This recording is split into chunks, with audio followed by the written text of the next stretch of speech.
Welcome back. Tonight we dive into the groundbreaking journey of one man reshaping the future of technology. Alexander Morad, the brilliant man behind the AI or Die World Tour, an audacious mission to spread the power of artificial intelligence across Africa. He now joins us here in studio. Alexander, good evening and welcome. Thank you so much. What an introduction. Not only welcome to the show, but welcome to Namibia. You just shared with me that it's your first time in Africa, first time in Namibia. What's the experience been like so far? I mean, it's been very nice. As I said, I first went to Zimbabwe and now I'm here. And so far, like, everyone is so nice. Everything is, it's a lovely place. And the nature is so beautiful around here. So it's really nice. Fantastic. Well, of course, I just gave a little bit of a snippet of who you are, but before we get into the AI or Die World Tour, I just want you to inform our viewers about, what it is that you do that you're so passionate about. Yeah, like right now it is AI, talking about AI, trying to help people get the tool to use AI to make money, become more efficient and use it to scale. Before that, I had an agency. So I had a Bright Mind agency, which I was the founder and CEO for, but I had to step down in order to do this. So now I'm just on a non-profit tour. I don't know why, but I got this this vision and a mission to that I feel like there's countries and cities I need to visit and spread these insights. Yeah. AI or die. Yeah. That's a very strong statement. Yeah, people keep saying that. But if I named it AI to survive, no one would care, right? So it's kind of, you need that kind of urgency in it, right? You're sort of setting the precedence that it's AI or nothing. So tell us a bit about that, why you came up with that specific title and what it really means. Yeah, so I think it has a lot of different meanings, right? But in general, if you don't adapt, it's going to be really hard for you because AI is inevitable. It's the same thing when internet came or social media and stuff like that. And companies that didn't adapt to that, they went bankrupt and lost a lot. And those who didn't, they prospered, right? So the same thing with AI. A lot of people are afraid that AI will take the jobs and stuff like that. But I like to say that AI will not take your job, but someone who knows AI will.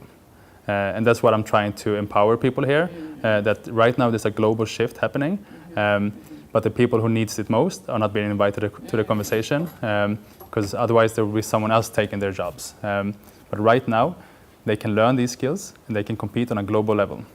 So they can do these services for companies in Europe and in the US and just change their life forever. Yeah. Speaking of the skills that you're going to be imparting to the audience that you'll be speaking to, what are some of the things that you'll be touching on that you feel are pertinent to know when it comes to the AI industry, especially specifically in relation to marketing as well? Yeah, no. So basically, like any skills when it comes to marketing, everything from editing to how to generate images, videos, marketing plans, text, blog posts, like the whole 360 about that. There's ways to talk to AI to give you the best possible results. There are tools right now that you can use that you can make a lot of money with, but people don't know about them. Yeah. So that's my, and people are always afraid that, someone is coming, he's trying to sell us something. I have nothing to sell. I literally quit my job. I'm paying for this from my own pocket, and I'm just going around here for free, trying to give these tools. Yeah. You, at the start of our conversation, you mentioned how now you're working as a non-profit or in this non-profit, and you're really trying to make an impact. So what specific impact do you hope that people achieve through this AI or Die World Tour that you're doing? So for me, like all the positive impact I can do is that's my currency right now. But for the people I talk to, I hope that the impact I can give is that either they become more efficient, so they don't stress as much at their job and stuff like that, and they can have a better life in that way, or I give them tools that they can make money, so they can change their life and make 500 or 1,000 USD per month, just taken through AI, right? So one of these, and it's actually crazy because I was in Zimbabwe, as I said, right? That's like 3 days ago. I had a presentation. And yesterday I got a comment on my Instagram, and they said that we implemented what you did and we got a new client from that. So it's already, it only took 3 days. Yeah. So it's actually working. Yeah.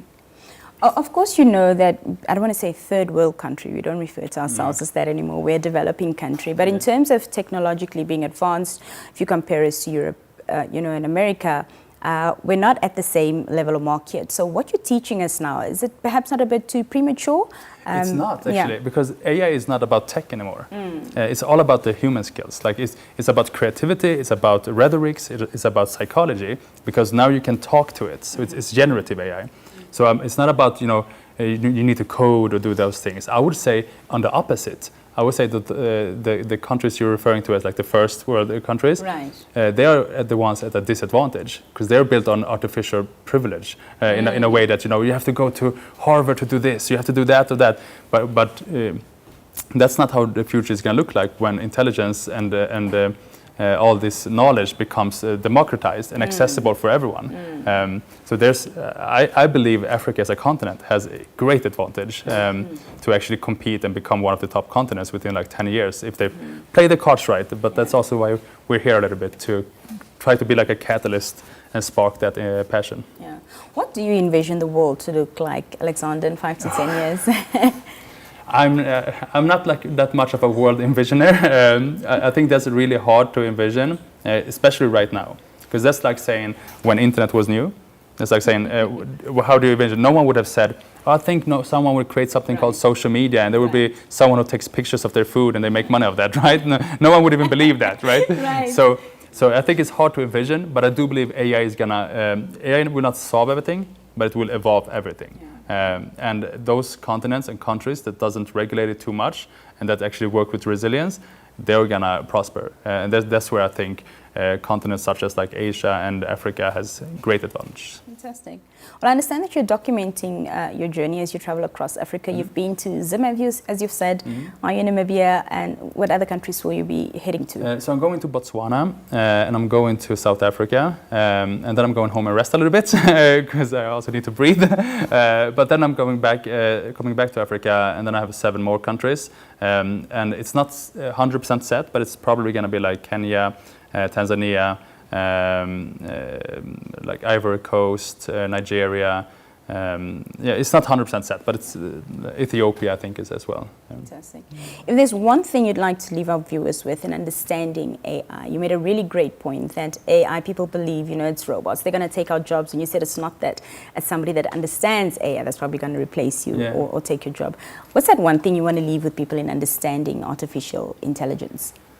Like in understanding it is like, I would say it's not an artificial, it's not a robot that thinks and acts or something like that. It's just data that can be controlled, right? So imagine it like a billion of Lego pieces, right? It's just unsorted.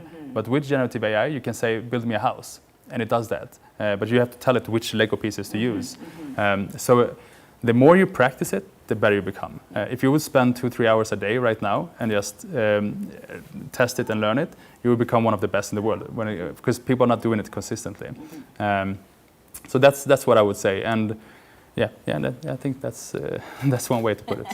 Alexander, thank you so much for taking time out to speak to us this evening, and all the best with your tour. I don't know if I can mention, but I have a couple events this week, right?